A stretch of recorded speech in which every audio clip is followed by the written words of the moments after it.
그날 밤, 저는 아내의 마지막 전화를 받지 못했습니다. 벨이 울렸습니다.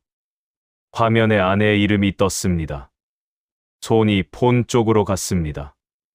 그런데 그냥 눌러 껐습니다. 술자리가 무르익어 있었습니다. 오랜 친구들이 있었습니다. 나중에 하면 된다고 생각했습니다. 그 나중이 오지 않았습니다. 아내는 그 즈음 가슴이 답답하다고 했습니다. 저는 그 말을 흘렸습니다. 아내는 늘 괜찮다고 했으니까요. 아파도 먼저 괜찮다고 하는 사람이었습니다.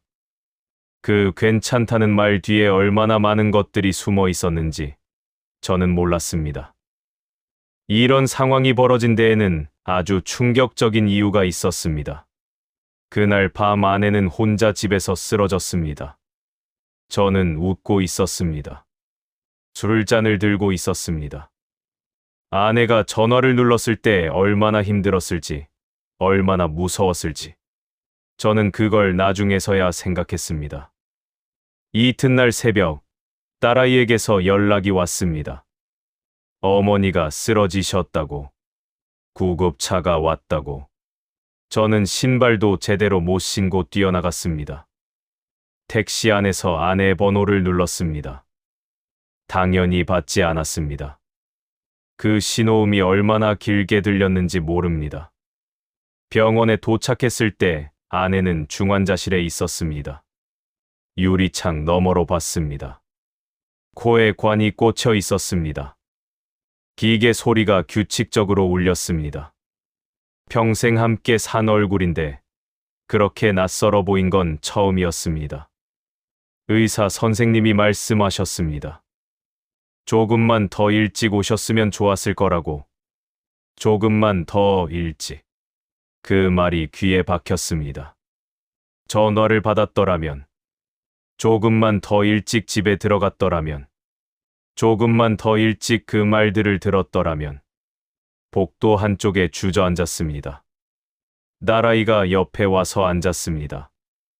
아무 말도 하지 않았습니다. 그냥 옆에 있었습니다. 그 순간 딸아이가 그렇게 어른스러워 보인 적이 없었습니다. 이런 생각 해보신 적 있나요? 내가 지키려던 것들이 정작 곁에 있던 사람을 지키지 못하게 했던 건 아닌지. 법정 스님께서 말씀하셨습니다. 우리는 늘 지금 이 순간을 흘려보내며 산다고.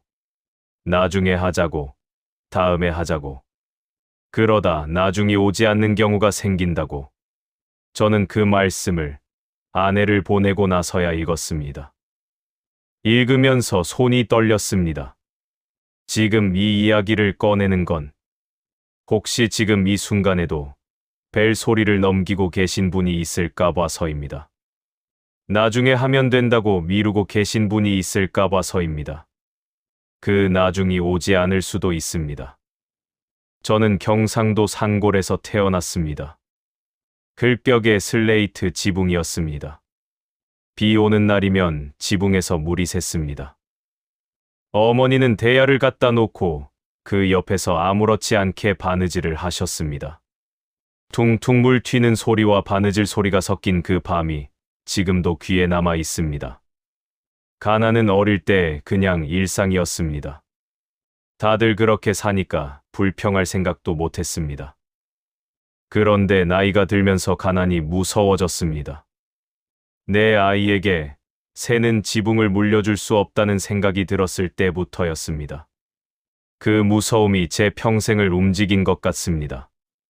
중학교를 겨우 마치고 15세 일을 시작했습니다. 남의 집 농사일을 도왔습니다. 품삯을 받아 어머니 손에 드렸습니다. 어머니는 아무 말씀도 안 하시고 그 돈을 꼭 쥐고 계셨습니다. 그 손이 지금도 눈에 선합니다. 17엔 읍내 공장에 들어갔습니다.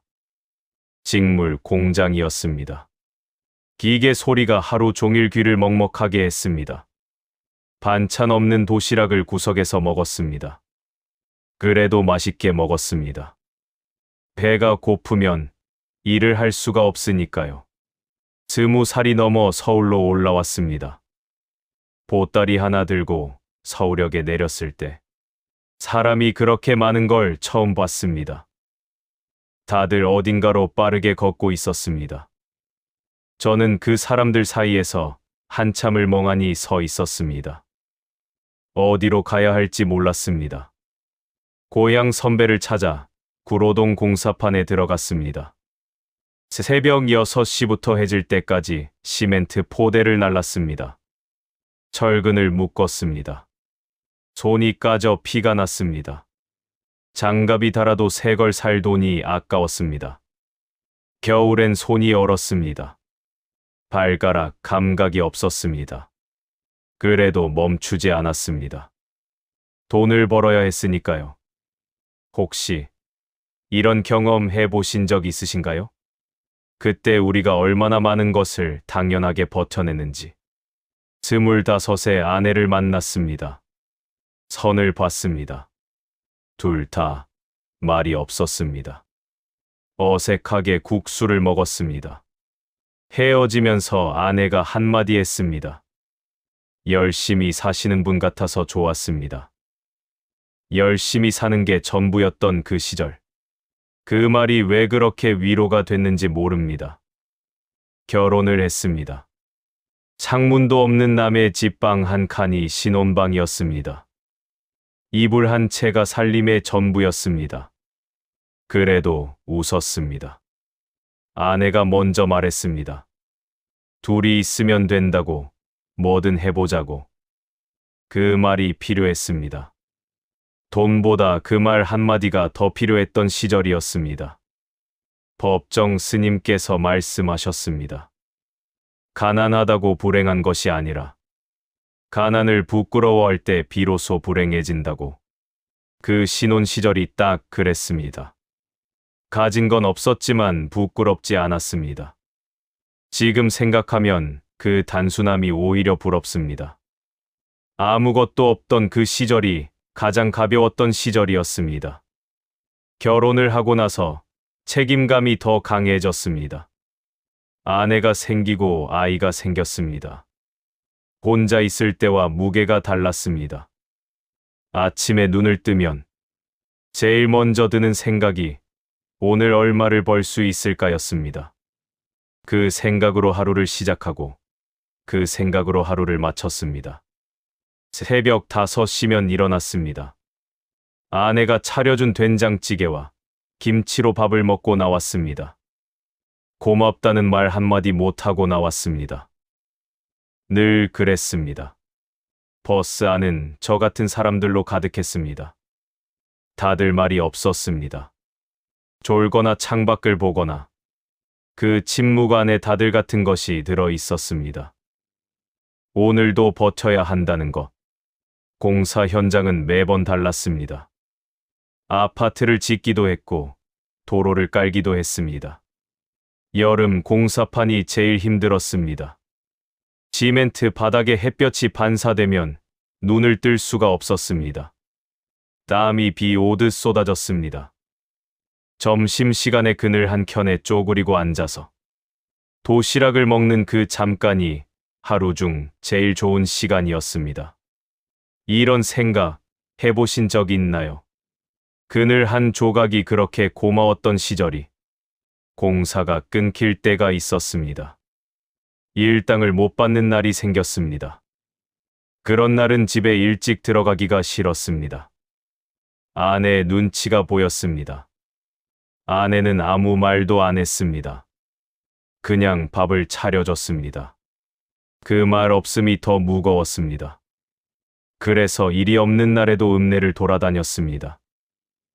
가장이 낮에 집에 있으면 안 된다는 어리석은 자존심이었습니다. 그 즈음 시장 일을 시작했습니다. 새벽 3시에 일어나 노량진 수산시장에서 생선을 받아다 팔았습니다. 처음엔 소리 지르는 게 창피했습니다. 아는 사람이 지나갈까봐 눈치를 봤습니다.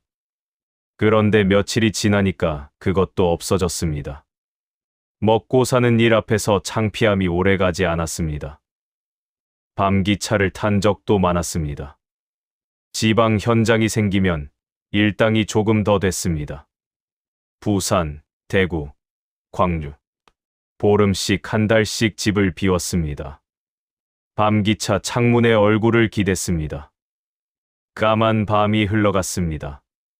가끔 불빛이 지나갔습니다. 저 불빛 아래 누군가의 집이 있겠구나. 저 집엔 지금 가족이 모여 있겠구나. 그 생각을 하면 가슴 한쪽이 허했습니다.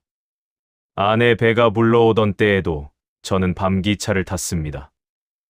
돈을 더 벌어야 한다고 스스로를 납득시켰습니다. 그렇게 생각했습니다. 그런데 밤기차 안에서 가끔 이런 생각이 들었습니다. 지금 아내는 어떻게 있을까? 혼자 무섭지 않을까? 그 생각이 들면 빨리 지워버렸습니다. 생각해봤자 달라지는 게 없으니까요. 지금은 그 생각을 지워버린 것이 후회됩니다. 달라지는 게 없어도 생각했어야 했습니다.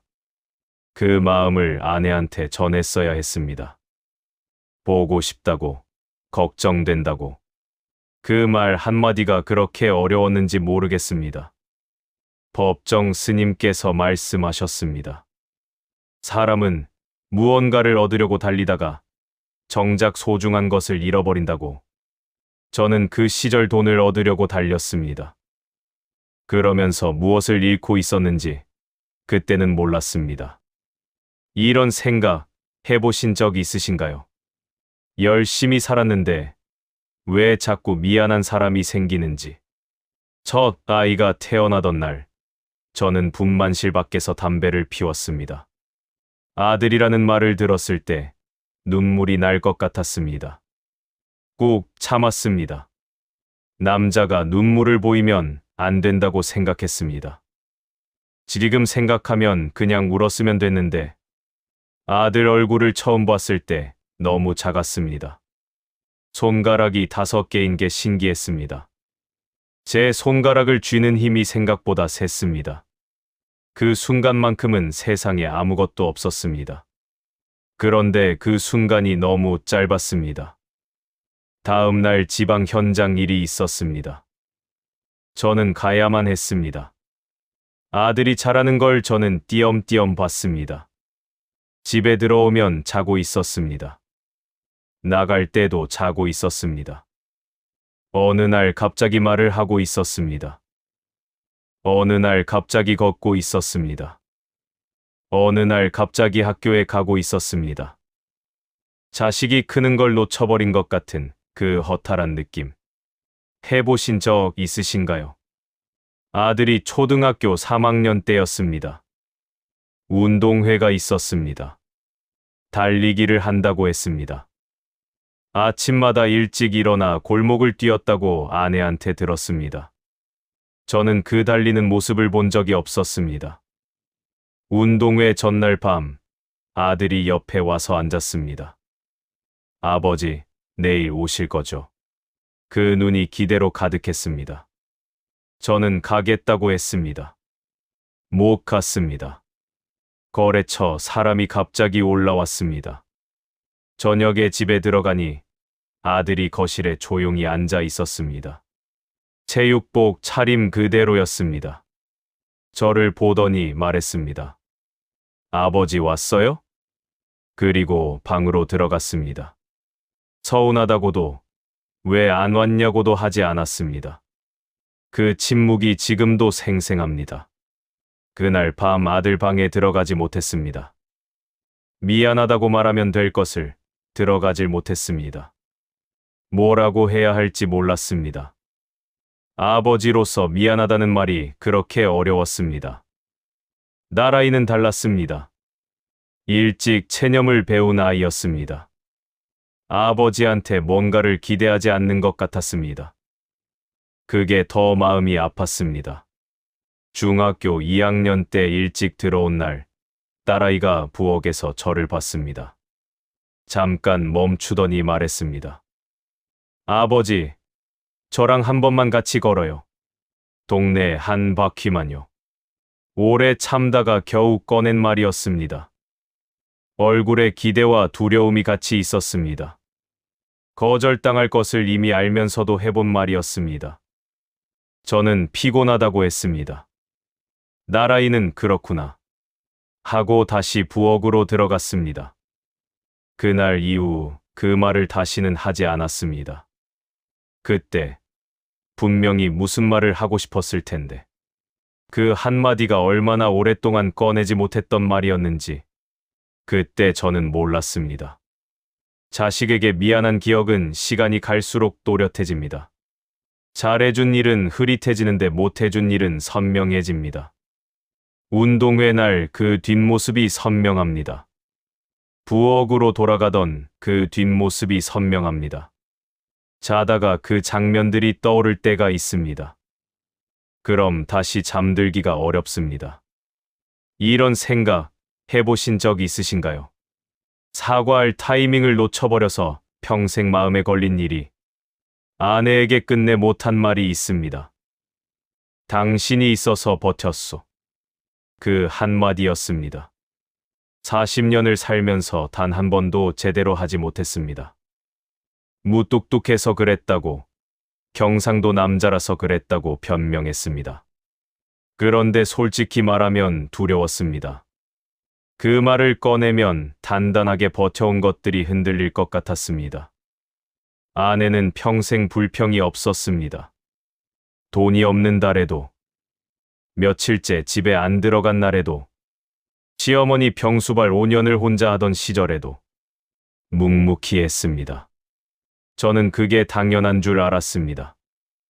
부끄럽지만 사실입니다. 법정 스님 말씀 중에 이런 게 있습니다. 가장 소중한 것은 늘 곁에 있어서 보이지 않는다고. 읽는 순간 가슴이 내려앉았습니다. 아내가 딱 그랬으니까요. 아내가 처음 입원했을 때였습니다. 저는 처음으로 죽을 끓여갔습니다. 너무 되게 썼습니다. 아내는 그걸 받아 먹으면서 맛있다고 했습니다. 당신이 끓여줘서 맛있는 거예요. 그 말을 들었습니다. 화장실에 가서 잠깐 울었습니다. 이런 걸 진작 해줬으면 됐는데 사랑이라는 건 큰 돈이 아니라 따뜻한 죽 한 그릇이었습니다. 그걸 왜 그렇게 오래 몰랐는지 모르겠습니다. 결혼기념일에 꽃 한 번 사간 적이 없었습니다. 아내가 가을마다 국화꽃을 좋아한다는 걸 알면서도 못했습니다. 쑥스럽다는 핑계로 아내가 퇴원하고 나서 국화꽃 화분을 하나 사다 놨습니다. 아내가 그 화분을 보고 한참을 들여다봤습니다. 아무 말도 하지 않았는데 눈가가 촉촉했습니다. 저는 옆에 그냥 조용히 앉았습니다. 말이 없었습니다. 그냥 옆에 있었습니다. 그 잠깐이 40년 중에 가장 가까이 있었던 순간이었습니다. 말이 없어도 됐습니다. 그냥 옆에 있으면 됐습니다. 그걸 왜 40년이 걸려서 알았는지 모르겠습니다. 아내는 그로부터 1년 뒤에 조용히 갔습니다. 자다가 갔습니다. 고통스럽지 않게 갔습니다.